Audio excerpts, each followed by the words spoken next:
Coucou le monde, j'espère que vous allez bien. C'est Mona Walda Kaneza Umo Kenzi. J'espère que ikiganiro cy'uno musi kiza kubaryohera, muze kugisangiza abantu benshi kuko kiza kiba kiri mwa.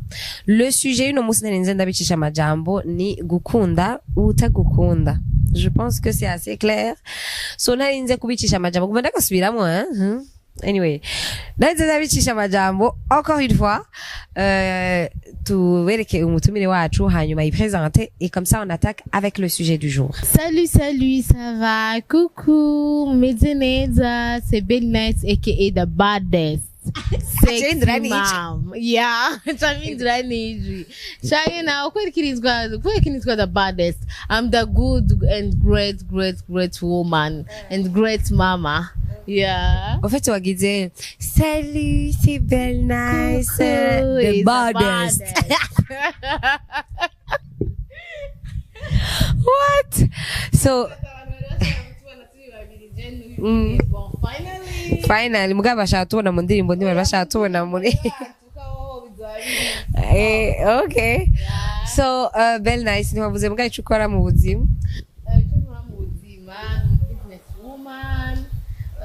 Ndi mu CEO w'ibintu byinshi cyane mugiye kubona overture yabyo bimwe turabizi.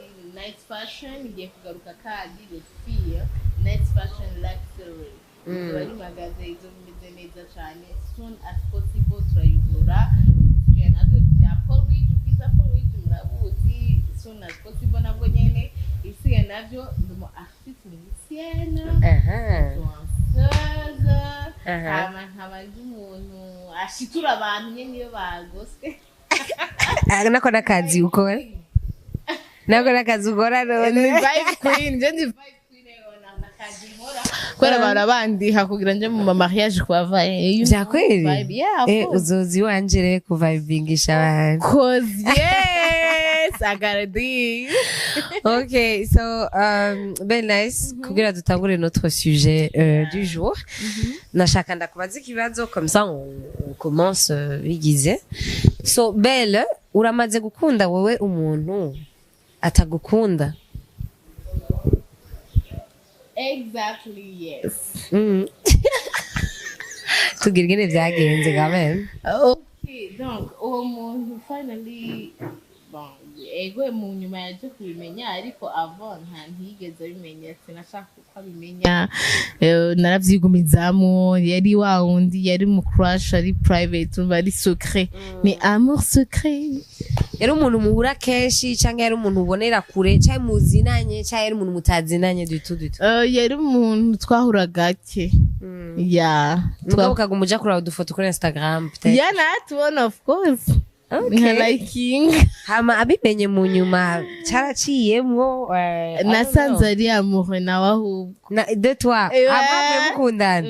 Ah non, on ne parle pas de ça. Oh yeah, nasanze ari amoureux nawe ariko nagiye kubimenya trop tard kubera waragiye mu bindi utakira naragiye mu bindi ya okay iyo ni side imwe yo gukunda umuntu atawukunda. Uri muri babakoga like je mbona umengo umuntu yugurutse actually. Je ne savais pas kukunza umuntu adashaka kubimubwira cyangwa kubimwereka. Nabona umengo ari muri babantu mengo hari abatite chérie ubabwira. Donc ubaho kone kubabwira ati franchement ça il y a quelque chose qui cloche. Umengo hewe ni aba ikindi kintu donc acha gufata ukundi kuntu. Hari umuntu rego urashobora kuraba n'umuntu bibwira. Hari n'ikindi gihe usanga umutima uguye ahandi hantu utari kugwa ubwenge ugacavuga ati wa mutima we genda gahoro please genda gahoro hari ahantu sahi wawe.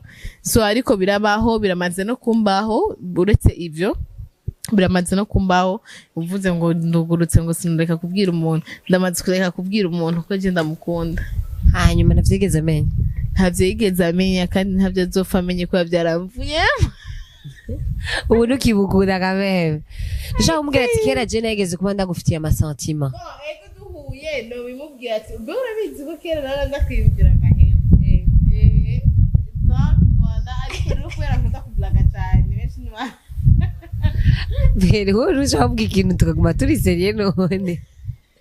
Anyway, personally, Nanji, je ne me vois pas aller dire à quelqu'un ngo tu m'intéresses ndafise gusaba kwaje. C'est parce qu'on a naho biraba mu buzima. Au fait, tout ce que je peux faire, no kukureka amasinyo peut-être. Exactement, je n'achaka. Ngaza na comment utuntu twawe. Kandi kugira ubone mona uri umutype akaguma ariko akomata ibintu byawe. Parce que je n'umuntu. Non, n'umuntu vraiment ndihagarara ko urinzi ubibona c'est que je te fais des appels de phare. Seulement, il y a des gars soit ils sont bêtes, na kimwe babona. Moi je pense pas qu'ils sont même bêtes, mais parce que des fois ils font exprès, peut-être parce que ils sont pas intéressés par toi. Non, hari nke batari intéressé. Il faut que tu yakire naho uba witangura mwiza wiyumva nguri mwiza. Ukiyakira ko tu ne peux pas être le genre de tout le monde. Des fois, le gars n'est pas intéressé. Deux fois, il est amoureux d'une autre fille. It's not that deep. Akonto yon we nawe ugomba abana baje kwimena ku bantu bata. Anyway, so iyo ni type imwe yo gukunda umuntu atagukunda. Jewe gukunda umuntu atagukunda ico nashaka ko dohagarara ko cyane. Si ico cha umuntu ukunda utabwira amasentiment yawe ko rusubwoba etc. Nashaka ko tuvuga kuri gukunda utagukunda. Ça veut dire le gars t'a dragué ou la fille yarakoretse ko ukunda. Vous êtes une relation mais au fond le gars ne t'aime pas. Parce que ça fait encore plus mal. Umuntu yagusanze uri witekerereje tu n'as rien demandé arakwiruka inyuma arakubuza amahoro urateba uremera kuja muri relation pour qu'il aille te maltraiter. Il ne t'aime pas, tu es consciente qu'il ne t'aime pas et tu te dis désolé ou amoyiki nitekerereje wache kundonderera iki.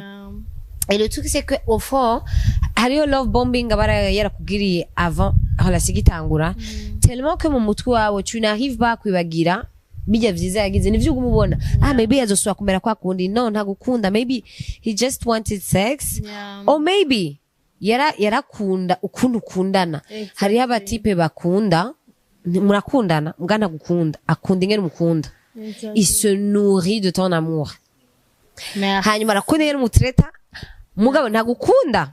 Hageze abonye undi mukoga agize iki ashaka no gukunda uyundi mugabo uyundi amufata nabi, so agaca avuga ati wewe ndezogumana kwa ndakunda ingene umfata ukuntu nkunda itwetu.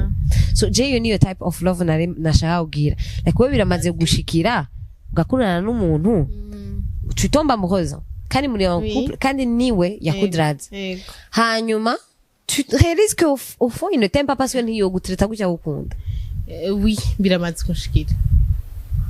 Ça m'arrivait tout le temps avant que au moins quelqu'un c'est évidemment biri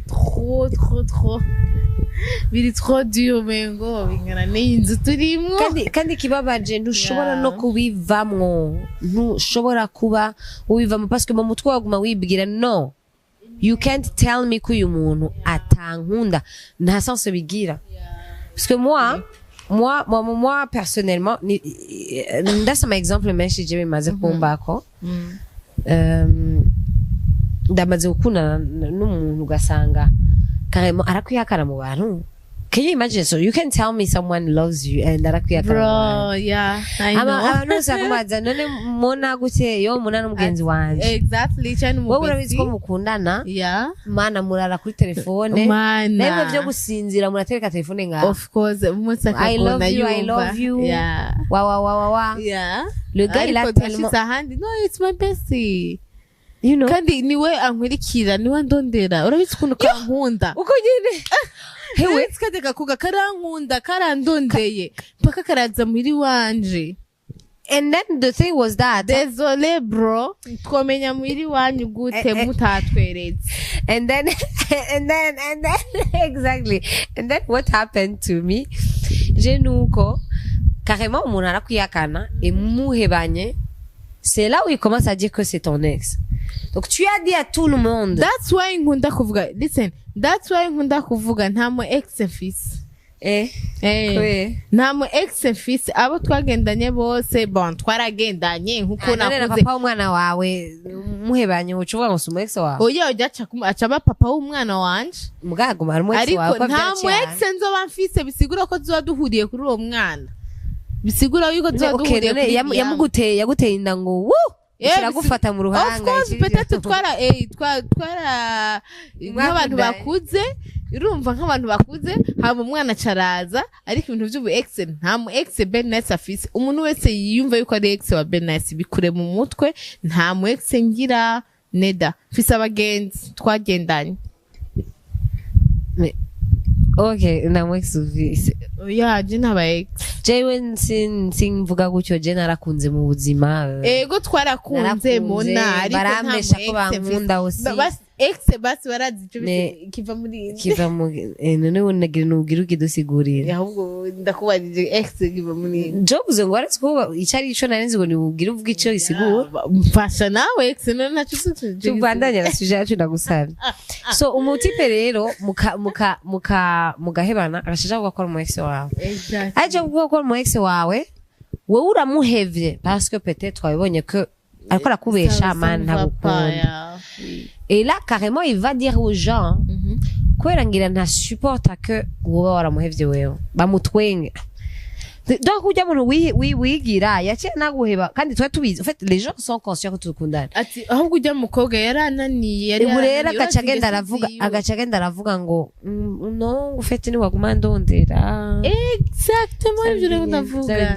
yeah donc birababaje vraiment gukunda utagukunda mais nkiyumvira pourquoi why aguma muri kapo why niba yumva yuko ça ne va pas toi tu penses que les raisons zitandukanye zituma umuhungu aja muri relation n'umukobwa adakunda nizihe ko ntabwo ukunda c'est pas de l'amour premièrement il faut que abakobwa tumenya ikintu kimwe canke abadamu tumenya ikintu kimwe nta mugabo azodukundira cyambere nakimenya kuri statut yawe nta mugabo cyambere azodukundira ngo kwara wamuvyariye habe na gato nta mugabo azokundira ni kubera uteka neza ngo azogumira iruhande nta mugabo azokundira ni kubera hariya in bed umuhindura just crazy oyaha wangu nibishoboka none badukunda kubera je pense que buri mugabo wari we wese afise uko ameze afise n'ingeso ziwe afise comportement ziwe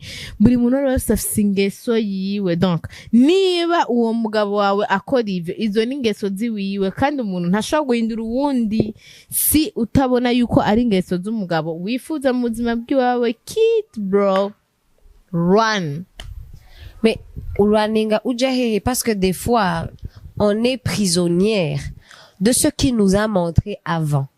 Et hari n'abatipe rero baba manipulateur murakundana akakumvisha ko atawundi muntu yo gushaka.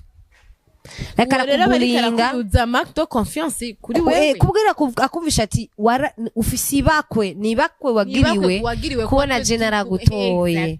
No fati tu. Ahubwo nibakwe nawe yagiriwe kuba alikupata mama. Non mais ivyo ravyumvisha gute umuntu asanzwe afise peut-être amatrauma n'ama insécurité peut-être asanzwe abona umenga yitruva umenga si mwiza cyane akavuga ati ugasanga ntadragwa cyane peut-être parce que ça arrive hama kutadragwa cyane agace yibaza ati nikora ntari mwiza tu vois akibwira ati umuntu yarinza nandraga ko yanankunze reka ngo menga akemera kubaho ababaye disrespect après disrespect umuntu akakuzanira ko abakobwa aretse kuba kuzanira ko naho hakabaho nama abuse ari verbal canke physique umuntu mugakaguma ngaho parce que kenshi turakunda kubita ku bagabo mugaje ne baza ko c'est aussi la faute des femmes parce que un gars peut choisir de mal te traiter ça c'est une chose mais toi tu choisis aussi d'être maltraité oui ou tu choisis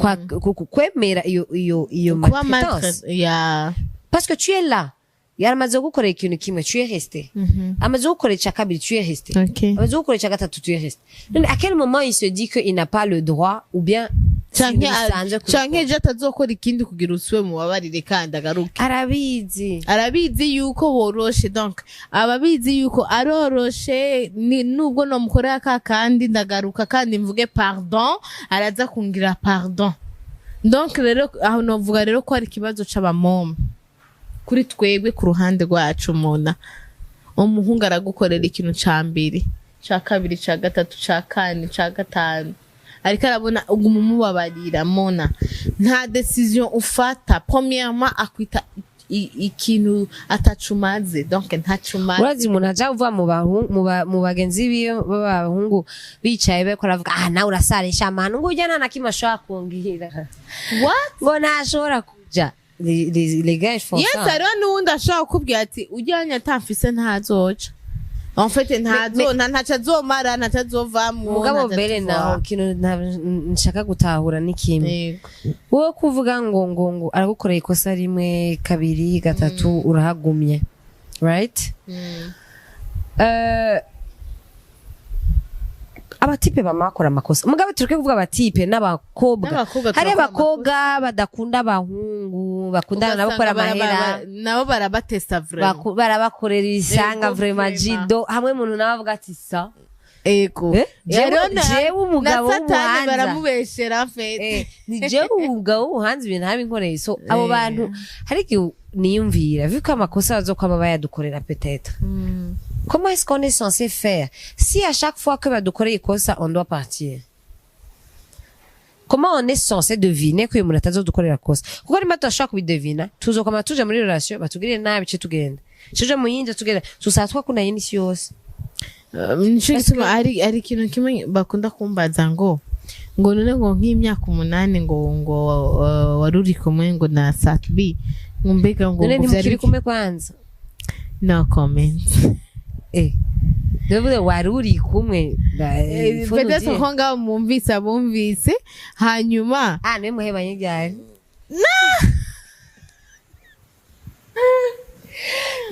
mbona ashaka kucokozeka tubandanye sishaka kucokozeka nacyo niko naho sindi ikiganiro ngo iyo myaka yose ngo wari kumwe ngo n'umustar meze gutyo you know guys kwihangana niko kubaka surely je narabanye nawe imyaka 4 avant yuko mvyara abantu bose barabizi narabanye nawe imyaka 4 avant yuko mvyara jewe nagiye gutwara inda nibana aba mu Kinindo mbakinana na 3 no naba mu Kinindo ahubwo we abakinana na 3 aho niho nagiye gutwara imbanyi ndi bungenga en fait ala sigazi kirundi cinshi sa ndi bungenga ndakizi nakuze hama me muri iyo myaka 4 naramenye kwihangana ni giki surely kubana n'umustar franchement kubana n'umugabo wese je pense ko bigoye biragoye surtout ari umugabo rero w'umustar hari abastari batavurugana nka Satbi avuga ko bana na Satbi parce que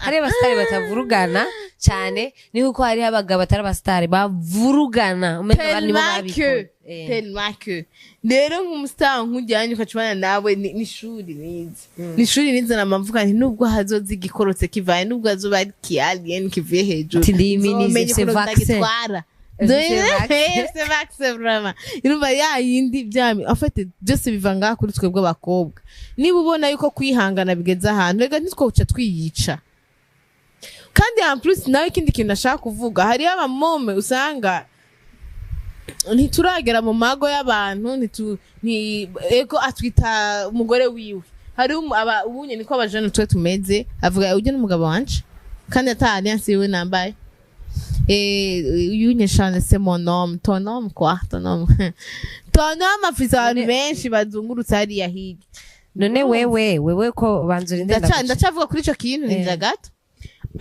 abamome dukunda cyane gose kumva nkaca ndengana hano ngo wabonye madame Sati kandi urabikunda kandi rero uraryoherwa nindira gato apanu madame Sati umunsi umwe bacayivuga ndi kumwe n'umutante wanje ngo madame Sati bikaribu donc aho narabuzi yonja n'umutante atabimenyereye ibintu nk'ivyo narabuzi yonje yaravuga ati none baduhaye inkwano ryari baciye he mwidisha muryango baby daddy wawe ego ni baby daddy ariko madame runaka ngabo is not that deep ivyo kuko jimbona biranaturyohera okay basi biriko bivuga umuntu atari umwana mubi agukunda yes ça va ariko abantu bose ubu ahantu hose nciye ni Madame Satbi ariko eswe ni nawe Madame Satbi bwite eswe nzoba fier kweli oya kubera nanje ndavyitwa kubera kuva kera ndasavye muvuba mu indi zina basi ndisabiye ngaha kuri vraiment none ubunye uzomuba canke vyaraheze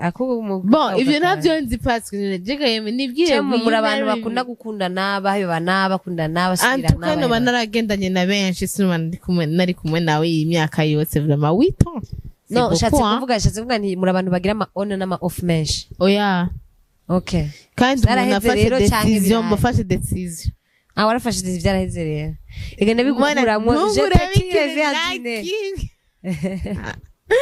nakira kimunguramwo okay basi wo kumva wari umukundanye imyaka 8 ya ariko narakubaze meme avant none basi Satbi yaragukunda canke nawe wamukunda atagukunda hapo nataka magdenade hapa vive vuga oya bon canke niwe basi ko twahujwe n'umuziki hama turakundana hama ikintu cyose kigira intango n'iherezo ariko sindavuga yuko iherezo ryabaye kandi ndavuga ko na ibintu byinshi ndavuga en fait muragira murahebana mugasubira basi uvuze ngo iherezo ni ryabaye it means que ariko iherezo rishobora kuba ryarabaye naryo nyene uri kurigarura kugira nubwe no iherezo sadbara gutikura uri kuravuga ibintu no ndaraba na meme na kamera peut-être ko iherezo rega navyo nyene vyohaba ya navyo nyene vyohaba n'ababanye baravana ariko sinifuza je kuzokuba ku rugo ngo nambare alliance y'umuntu ngo niteze ko nzogira divorce vomye basi ko ndabimenya hakiri kare nkumenya kare nkiruka hakiri kare hako ngenda kubibonera mu nzu ifo ko ndabibona ikintu cyose nkavuga nti uyu muntu afise ibi n'ibi nzovyihanganira uno nico ciza aho mfite cyahabaye rero bitashobotse kubandanya nta kundi so tugarutse kuvyo tuko turavuga it means que kwihangana donc abantu bihangane mbwa kumuko kwihangana niko umuntu aca kugendera akagaca guma bandanya agira amafuti no hariho kwihangana rero no kurenza kuko hariho kwihangana umuhungu akaguhagararako donc agaciro umuntu ni wakiha uyu munsi yego ndashaka kwihanganira ibintu mu boyfriend wanje ashaka kunkorera ego arabikoze rimwe ndamubwiye ibi bintu ntavyo nkunda kabiri ibi bintu ntavyo nkunda ubwa gatatu simvuga bon c'est mon genre de comédie ndakoresha silence cyane ubwa gatatu simvuga nkurabisha ijisho ryanje ryonyene so ariko rero iyo birenze ngaho haba harimo akagaye ucuraba eske mbega umuhungu agukunda vy'ukuri eske aba yifuza yuko ugumubabara aba yifuza ko ugumusubiramo kandi ati birambabaza biragira iki canke abashaka kuvuga ati okay iki kintu ko atakikunda acha nikiache kandi sishaka acha nikiache tu sitaki yani aumie sitaki sinshaka kwababara reka ndakireke kubera iki why kandi rero twebwe abakobwa umuhungu avuga kukubwira gute watashe urihe mana yanje je suis à la maison maintenant kandi turakuriza give me picture selfie pa chumuha wewe uyumugirira wewe kwani ndamubwira umviriza umbwine je ndahubwira nti umviriza ma localisation en direct urakaze be oya ikibazo nuko rero ata muntu numwe ndabigirira donc bose bamambwira ngo umengura umubadesi ngo sinzi gituma ngo nugira ubujaluzi oya wangu ndafuha ariko ariho gufuha no kumenya kubikontrola ndafuha no je pense que kenshi hajya twita mu bintu tuba tubona c'est juste que arige dukunda umuntu tukamushaka tellement que on décide de fermer non au début akitudraga on décide de fermer les yeux sur beaucoup de choses bitwereka ama red flags turayabona kenshi sometimes urabibona circonstance umutipe yakudrazemwo ukazibona ko ari circonstance ziri lushe kandi ukabona ko atari ibintu vyawe byo kubamwo akava ari bijamba avuga amajamba akayavuga ukumva ko ukabibona ati ukumva ko ari ibintu biri umenga ni transaction murimwo ukumva ko mapenzi mugabo rero uri kuravyumva ko atari mapenzi hakaba hari utundi tuntu kuri we ukunda cyane mugabo ukagerageza kuforsa kwiyatasha kuri utwo tuntu ukunda ko ari iwawe kubera uvuga ati abigenda bikunda ugacuhumiriza ku bindi bintu byose udakunda kuri yo ariko ivyo nyene udakunda nivyo bizovamwo kuko bizoduga kuko nimba atagukunda si c'est pour le sexe par exemple le sexe azoyihaga afise uwundi peut-être ashobora kumugirira ibindi biryoshe cyane ce n'est même pas ngo afise uyundi arashobora kuba atamufise uyundi c'est juste que s'il est venu que pour ça ça veut dire voilà s'il est venu que pour ça peut-être que muri wewe nta kindi kintu muri wewe kimuryohera exactement nta discussion ntimuyaga nimufise amasantere d'intérêt amwe ntimuyaga ngo mutwenge iyo musohotse hamari utuntu turi bizarre amajalousie muvaye mushwanya en fait even spending time with you biramuruhisha kubera muri très incompatible vraiment mugabo mu gitanda kabisa utangura kuvuga cavuga ngo uri kuvuga amajambo menshi hari umuntu deja murakundana n'ukuri ntaca ataguhana aca kugira ngo every time utanze opinion yawe avuga ngo urakunda kuvuga ibirofu deja ko kantu wewe ngo baba ngo kweri kuvuga amajambo menshi ngo hora ngo iyo tugo turavuga ngo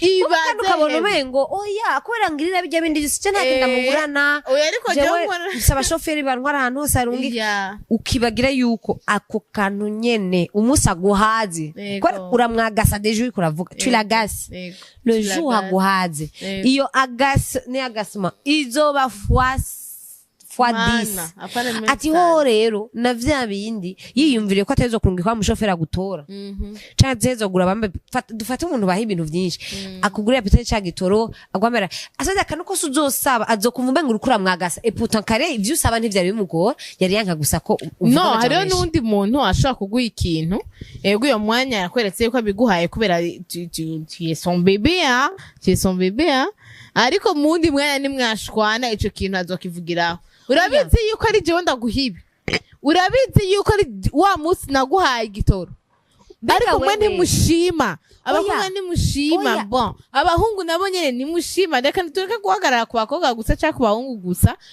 tura ahantu hose ntimwibaze ko turavugira abakobwa gusa n'abahungu nabo nyene hari ababibayemo ariko surtout ko turi abakobwa reka tuvuge ivyo tuzi yego cyangwa ugira chantage mane yanje caje ninde ugira chantage émotionnel ça veut dire nimba ivyo nizo se ahora biguha ça veut dire que il va faire en sorte que upapa kudakora ikosa na rimwe kubera utinya ko kwima bijya bira so il fait quoi exactement il te montre que à chaque fois mupfuye ikintu ama devoir yarasanzwe akora envers toi ashobora kuyareka ahora acabireka comme ça tu as peur no kumwenerva na gato donc ukagwatinya no kumubura ko ushobora kuvuga ati ndashaka gucukura arakoresha chantage exactement mugabo ça ce n'est pas l'amour je pense qu'il t'aime même pour te donner il ne te donne pas naguha ngo kugira ngo ube ngo dépende de lui uri mu escort wiwe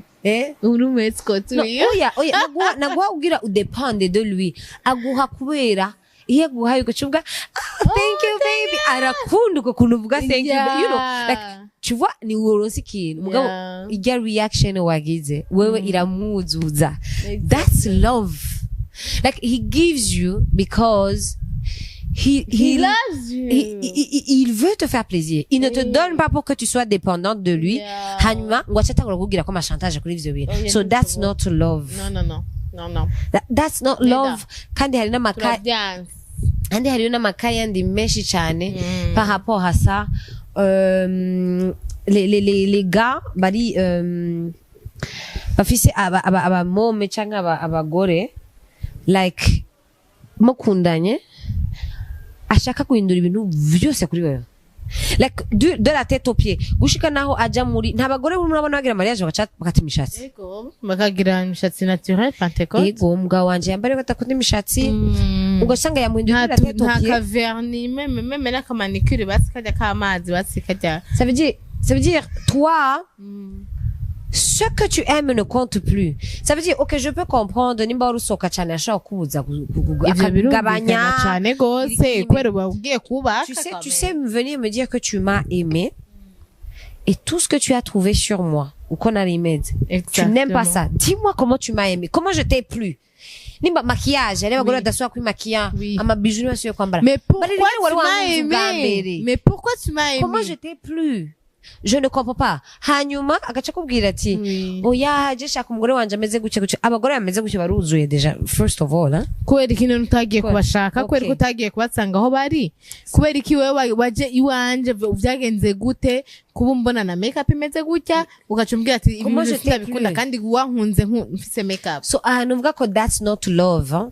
ndahababwire nuko yafashe obvious ukuntu yagusanze umeze harimo ibintu byinshi bikuzuza biboosta confiance en soi yawe par exemple ça veut dire nimba wewe Bernice kwambara amabiju gutera inzara zireha gutyo niho wumva umenga usa neza so biraboosta confiance yawe muri wewe mu buzima busanzwe ku kazi uri mu bantu Exactly. urumva umenga urasa neza ukagira bahita gute confidence yeah confident wowe agaca afata ivyo bintu byose vyari bituma wumva umenga uri bien dans ton corps arabikujije tu ne vas plus être bien umva tu ne vas plus du être tout bien. hari n'igihe ushobora no kurana n'abagenzi bawe ugaca uvuga ati kubera iki jewe Tu ne peux plus être bien déjà de un kuba ko nta et de là confidence tu vas me dire que lui il trouve le bonheur en toi qui n'est plus heureuse parce que iyo uravye mu kiyo tu ne ressembles plus à rien ni wikunda et il est heureux avec ça no nico gituma nkunda kuvuga nti ntituzobaha amahoro twe tudafise ntituzobaha umunezero tutagira ntituzobaha n'urukundo tudafise donc twebwe abakobwa ni naco gituma Imana itaturemye nk'abahungu twavuye mu rubavu siko bavuga mu bamizirima barabivuga mu bakizwa mu bakatolika ahantu hose twavuye mu rubavu so d'après tout cela je pense yuko mukwiye kwanza kutumenya yuko twebwe kwanza turi amashurwe yo kuvomera tuvomere hama twame ivyamwa utavomereye ikintu n'icama sivyo rawangu reka ndabaronderera akantu na postinze ryari akantu na postinze ryari mana kari hehe where is it ushobora kuvuga ngo ntukinyitaho ntukigira iki no ndaba neza uyu mukobwa kubera ko atakinyitaho uyu mukobwa kubera ko atankunda nubwo ndamukorera ivyo arivyo vyose kubera ko atankunda kubera ko imeze gutya yakwa peut-être ko biva kuri mwebwe abahungu murabe neza ukuntu mufata abamome banyu murabe neza ko atari cyo gituma batariko barahindura ingeso ugasanga ntakikwitaho kubera iki nawe ntumwitaho nta mwanya umuha hariyo ahantu bavuga ngo les hommes s'installent là où ils trouvent la paix et les femmes apportent la paix où elles sont bien traitées. Merci. Ça veut dire que tu vas jamais dire que tu traites bien ta femme quoi ta chabura alors qu'elle elle ne se reconnaît même plus dans le miroir. Merci. Tu peux pas ton bonheur ne peut pas venir de son malheur. Oui. So je ne pense ça aussi c'est pas de l'amour. Ça c'est de la manipulation. Non. Ni quoi selfish ku ruhande rwiwe? C'est même pas selfish. The man does not love you. The man just had a picture in his mind. That's true. No. The man had a picture in his mind of the woman ashaka. Peut-être n'umuntu ari jaloux cyane. Ashaka ko baraho umugore wiwe. Peut-être kujya yagukunze adakeneye. Kandi ivyo ntitubimwankiye vraiment. Chacun son truc. Mugabo rero akavuga ati jewe personnellement iyo ni kubera jalousie mfise sishaka umugore wanje yimakiya atunga umushatsi agira inzara exemple no atange meze saje ndabitahura arashaka kuvuga ati ntavyo ashaka mugabo akavuga ati je naho rero nshaka ivyo bintu ko batamura bakora ndi jaloux there is something ikindi gihari je ne suis pas attiré par ce genre de femme. Rindira arabizi ko atari attiré par uyu mukobwa adafite imishatsi atimaki atagira iki. So ce qu'il va faire, obviously il ne va pas vouloir être avec une fille qui ne l'a jamais attiré. Il va voir Belle Nice, c'est Belle Nice qui l'attire. Comme ça c'est ça son genre de femme. Une femme avec ibisuko bigira ngaha iki. Mugabo ashitse imbere ya Belle Nice arakunda Belle Nice sasa. Mugabo arapfuha cyane wose. So il va essayer de faire quoi? Ivyo yakunze abihindutse no abikure ko vyose kugira ntibamushake Belle Nice kujya yamushatse mais pourquoi rero adashaka kuja kurondera ubusanzwe ameze gutya et pourtant nimba ari uwo mugore ushaka wari gushaka kuja kurondera abo mugabo tu n'es pas attiré par elle au fait tu veux ou quoi attira exactement parce que ujya wundi ni waja nta effort yo kumudira guzogira kubera c'est si vyawe nari attiré nakwatira Yeah. mais tu veux kugenda ku muntu washimye none kubera Ngoje ivyo bintu kumushima, kubera ko gufuha. none kubera gufuha ateza guhindura ugacimvira none ariko rero ukaca usanga nivyo bintu bigabanije urukundo mu mago y'abantu urukundo mu makapo y'abantu ngo umukobwa Tureke wanje ngo n'ingo. asigaye asa Tureke nabi n'ingo, ngo ngo- asigaye ngo twe nta- yifata fo no nasigaye yifata fo Oya. mufate fo imbere yo gukunda iciwe c'abandi kunda iciwawe kwanza kitunze tureke no kuvuga kipatie nani shape nzuri abandi bavuga hera abashaka umukobwa wa naka ukuntu ameze neza tureke Ndo no kuvuga fresh. mu mago kuko nta ngo turimwo Oya, mugabo mu muri mago ho couple en general biriyo Mugabo- shit mugabo- biriyo wallahi billahi mugabo hari ibintu byinshi ce n'est pas l'amour abantu batraumatiza abagore babo apana abagore tureke abagore uko meme bavuga ko tubwira n'abakopine tutazi meme n'abakopine aba boyfriend hari umuntu ari traumatize Yeah. gushika naho umuntu ari traumatize gushika naho je narakundanye n'umuntu by the way iyo mvuze nakundanye n'umuntu murashaka gusanga asubiramwo ari umuntu umwe yagize ibintu vyinshi mugabo si ngombwa ngo wa undi navuga ngo yigeze kugira iki umuntu ngo niwe akwiyagasha urumva ngo wa undi yigeze kuvuga ngo yagize iki ntibisigura ngo ashaka kuva mvuze narakundanye n'umuntu usanga ari ntibisigura ko ari umuntu umuntu amahano ko ashaka kuva ari umuntu atandukanye umuntu umwe yakoze amahano narakundanye n'umuntu j'étais très jeune j'étais très jeune et la personne me manipulait tellement parce qu'elle era nsumba et nari naïve je sais pas nabona umengo n'uyo nyene nta wundi n'uyo nyene ubuzima ya et là dans ma tête ce qui se passait c'est que la personne yari yarankuyemo umutima gushika naho yari yaranja yarakunda kumpeba for no reason nimba yabashaka kugira amarede simana yako araja kugira ibintu urumva kugira tube twahebanye simbe ndiko ndamuronde indira rero le gars ce qu'il faisait c'était quoi jewe anterefonye nari umwana wo muhira n'ukuri nta n'ibintu ça c'est vrai byavuga nivyo attends nari ngishiga muri université muri licence hewe aterefonye telefone nkaba nayisize dufate umviriza telefone nkaba nayisize kuri charge par exemple nkaja muri toilette canke kabiri kuri charge bisanzwe nkaba ndi muri salle akabagiye muri phone pana kabagiye muri phone agatelefone akambura ndi muhira abashaho ni nka 18 ambuze appelle imwe ntiya telefone zibiri yansone yagira zibiri ahejeje kugira zibiri ngaca ndayumva telefone ngaca nza nkasanga ya telefone ya 15 minutes is not that much uvuye muri douche je rappelais le gars m'avait bloqué yarambloka uko nyene kugira nyumvishe que jewe reka kunyitaba nkande traumatisme c'est trauma yuko telefone isonye umutima wariruka ahantu hose iri kubera navuga ati yo arambuze mais ça ce n'est pas l'amour ikindi kintu ntituvuga ngo kuvuga ngo le gars me trompait tellement le gars il me trompait à un niveau que twahuye nasohotse je musi duhura gutya nuko nari nagiye gutembera c'était même un après-midi et tout mumbabarire kwanza kubona ndikunda twacana twone muji wanje kandi ndagiye hana nari mutonya cyane umuza ngaca ngenda turahura duhuye deja namva nagiye gutembera yarambariye yuko nta na hamwe wemerewe gusohoka uje atari jewe ndagutwaye kandi murundi naraja mu restaurant muntu we oya yego cyane gose amasnap mugabo naja mu restaurant umva yatezo kuntwara murundi yaca bikurikiza akavuga ati umukobwa ntezo umutwara umwana 2 fois la semaine muri restaurant ko rabizi ko atandi hantu nje yanyu umva je suis enfermé chez mes propres parents mes propres parents et je ne demande même pas la si bo bamuzana kuva muhira the problem de hewe akambarira ntantu namuja mugabo tu sais pourquoi il ne voulait pas que je sorte c'est parce que sohotse atari wantwaye nayo gushobora kuja ahantu nkamusanga ari kumwe n'undi mukobwa parce qu'il était tout le temps avec des filles vous comprenez ça veut dire que il savait que si je sors un jour ou un autre uzobomana nawe ari kumwe n'undi mukobwa donc uzocumubona ati so kubera buja ni nonyi wangu donc jene ngaca ndabiguma ngaca nguma muhira kaguma muhira au point que ndimutwenge baje oya rindire ndimutwenge au point que yaradiraga abandi bakobwa akadiraga umukobwa umwe hari umukobwa araho yakundana n'abazungu gusa twari tuzinanye ntiyakunda abantu bare vraiment uyu mukobwa rero yacaja kumudiraga bahuriye muri gym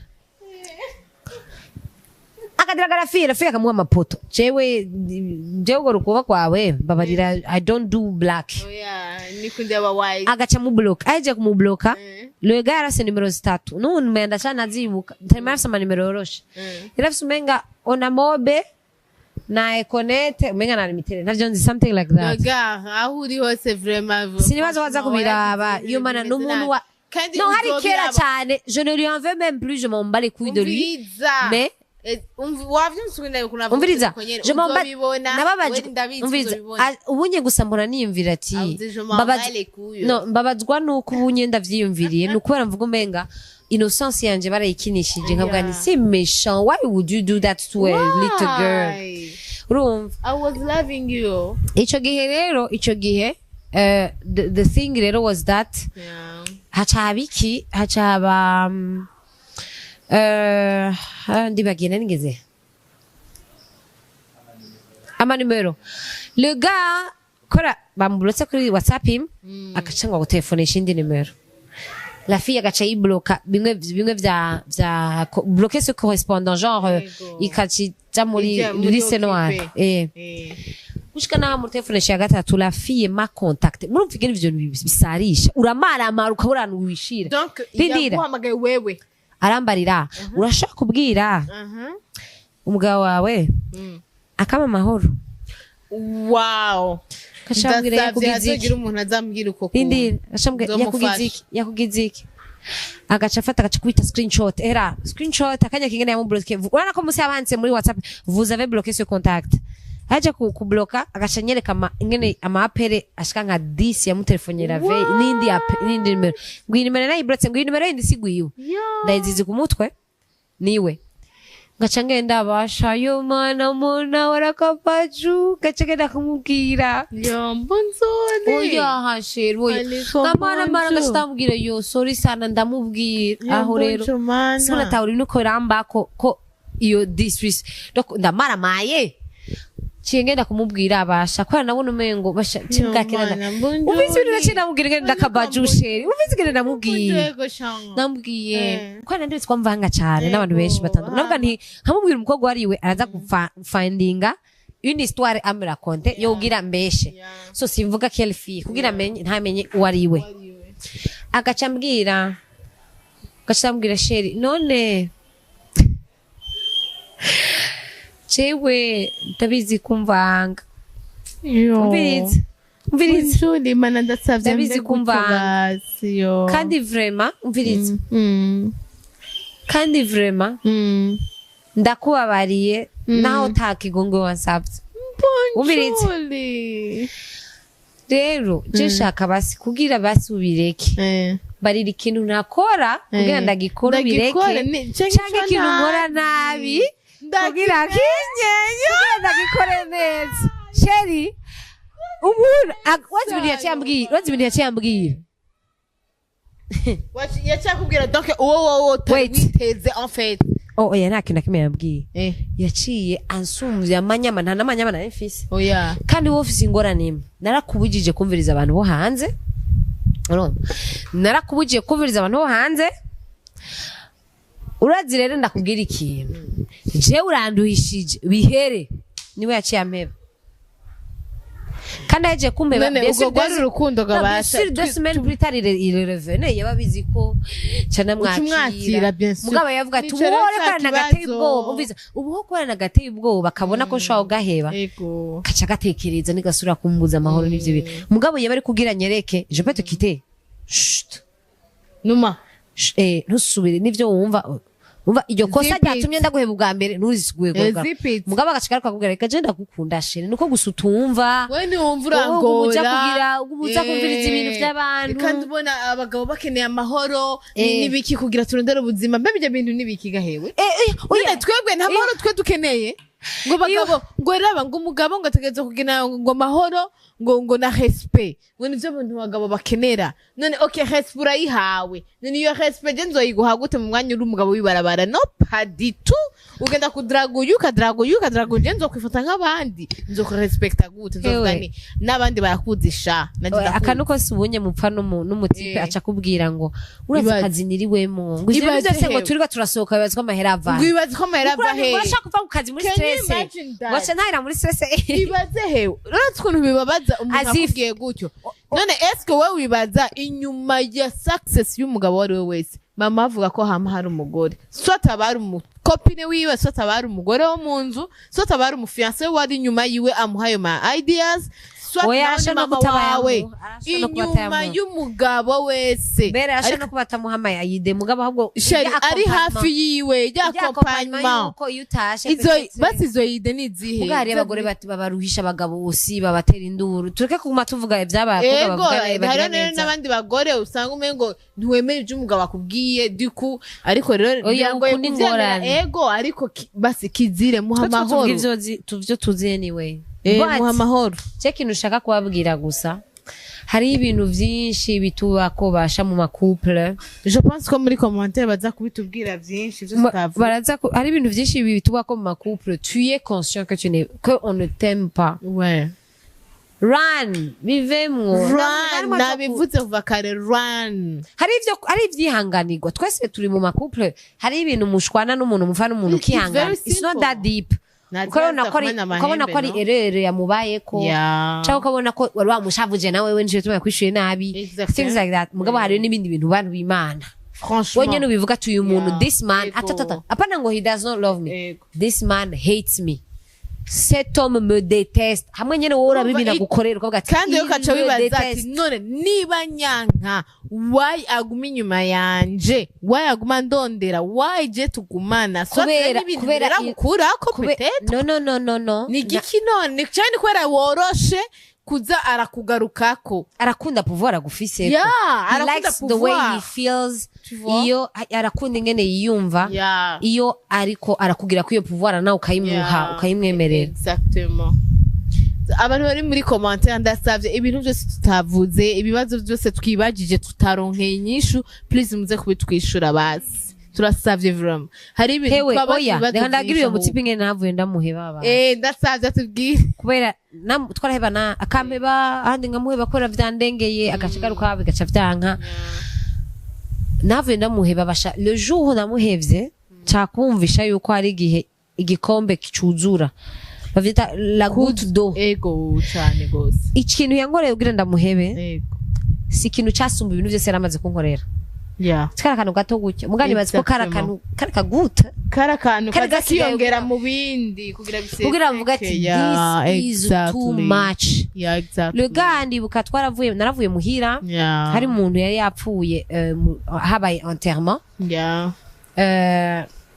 byari twa dusibintu dufana vyakure niyo muntu yapfuye nawe yari mugenzi wiwe yapfuye muri accident y'umuduga turagenda muri enterrement turahurirayo je mugamba bari kumwe na famille etc duhuriyeyo turaramukanya bisanzwe yambu turagenda tuvuye muri enterrement two zihera nka 13h tuvuye ukaraba ndagenda ndakora ndatamuhira wewe acarataha iwiwe je sais pas ntiyasuye kumvugisha yarafise ibintu atarakimvugisha nabise amasate zo kumvugishiriza kuko yambare ngo ndashobora kumwe kwandika ariko arakora je respecte nkarindira kwamvugisha so le gars yari yambare nzo kuvugisha gatatu ku munsi nabise amasaha bamvugisha bavyutse barampaga call ngira ko iminota ingahe saa sita bakantelefona kandi bakantelefona kampuni entre ayo masaha ma apere nari yakiriye ko wumva yarambariye akazi kenshi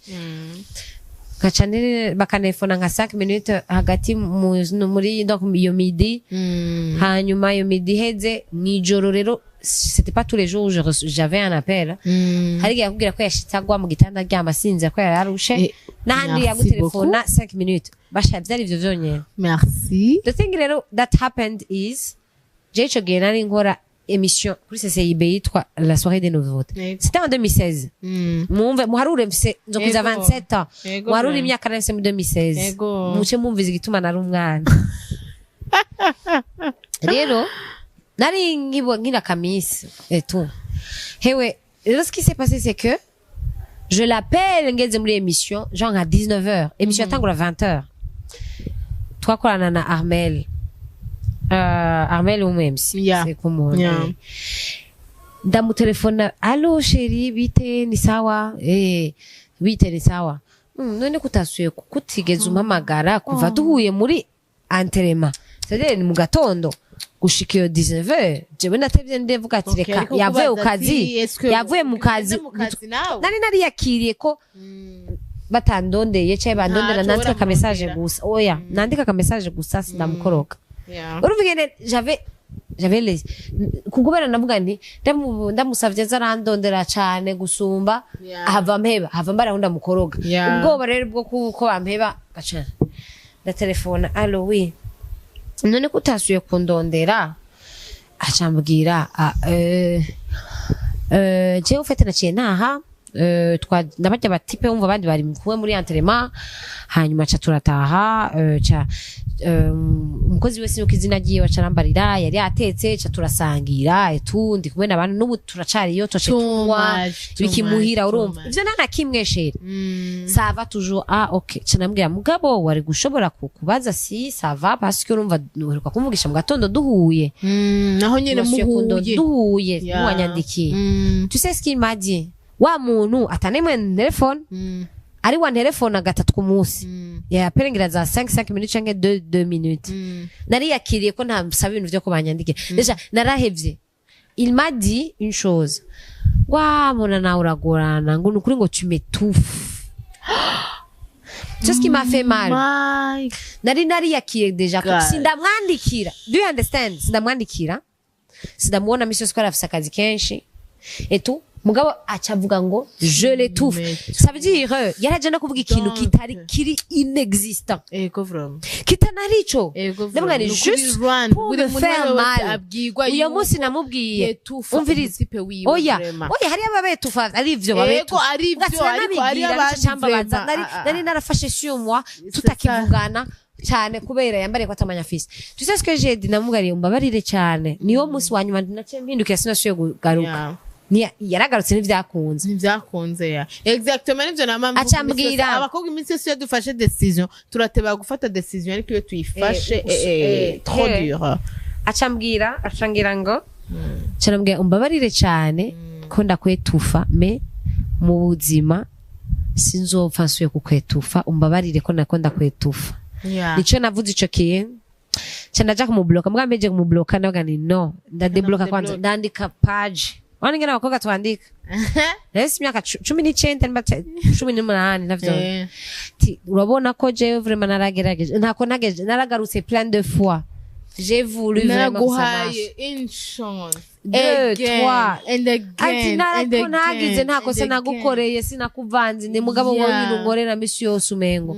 nukuri vraiment imana ikubabarire cyane canandika canandika ni bonne continuation niba atari bonne chance hano kuca abahungu gusanza ari suppose guca avuga yo shene no kuri bifata nabi reka zobivugana canka katangura kwisabisha ibigo yavuga ati okay sa yambariye ngo merci acagira n'akantu kameze gutya peace ufite yararindiriye ko niyo mura arabura arageze kugira ibintu gira niyo mura arabura asigaye nivira mubona nawe wari kuramwetu none umuntu yararindiriye ko yo anyway uwo mutipe bahari yubahwe kandi ababarirwe n'Imana Imana izomubabarira vraiment je ne suis même plus en contact avec lui vraiment sinon ngo ndamubona nguka aho ibintu biratwenza muri ville umuntu iyo utashaka kumubona vraiment ntushaka kumubona nibaza yuko kandi rero Bujumbura ari ntonyihewe Bujumbura vraiment n'ahantu ho guhurira hano n'ahantu dufise duhurira ariko ntushobora kubona umuntu atashatse kumubona hewe oya mugani bazi ko tuzagifrekanta ça fait trop d'années ngira ntidufrekanta ma andram anyway so jeni bazi ko twabivuze vyinshi hanyuma shaka doheze ikiganiro parce que urabona ko akazuba katulashije gato nashaka gushimira Belle ko nabwitavye ikiganiro canje Yo, merci beaucoup Mona Walda, my G, my friend. Kuva kera cyane gose. Ni umuntu wanje cyane. Hama ikindi kintu naco ndashimiye Turel. Turel Company ari we yaduhaye n'ahantu twakoreye. Turel Company ndayishimiye cyane, ni company nziza ikoreramo aba musulman benshi, irafasha abantu benshi cyane, ifasha abantu batishoboye, irafasha mu ntara zitandukanye. Donc Turel, mais à part gufasha bakora iki kindi? À part gufasha, barafasha cyane cyane n'abaririmbyi, barafasha abaririmbyi cyane mu buryo bwinshi butandukanye gose. Baraduha ubuzi, bien sûr que oui. Je mwarambonye ntanga igikombe Gitega, ndashimira MC Ami Pro aussi. Yeah.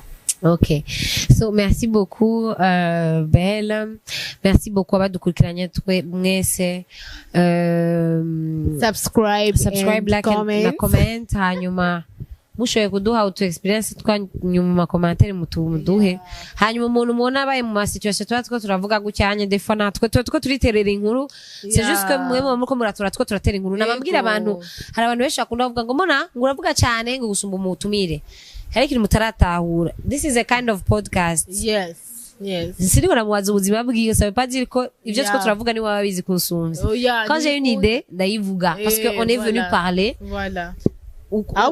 Pareil, nanje nkaza complete vyavuze. Ça veut dire c'est pas ubuzima bwa Bena, c'est sino muwaza ma question kugira wacambarira ngo sindi supposé kubimusumvya, joshaka duse sujet ugasanga genda nayimusumvya. It happens. So ça veut dire kandi genda umuntu asanzwe ari talkative cyane n'ama idée anzana mu menshi, kandi ikintu giyo kinje mudasingora neyo guca ndakivuga kugira sindakibagira. Anyway, that's my friend, you know. So wewe burije basha, so mu subscribing, mu liking, hanyuma muruge kiganiro umuntu ushaka kubona yisanzemwo mu cinjoyinge. Hama nawe nibaza kuzosubira kugaruka umunsi nosubira gutumira mana uzosontumire, kandi bama tuzoze dusubire tuvuge duhe iyindi sujet twoganira ko je namona twosubira guhurirako. Muyiduhe muri comment, ndayitegereje. Okay, ndetse guteka kudi gucyanye kwabo ivyo ndabizi none ni genre uku juste ça. Okay. Bye bye, bisous.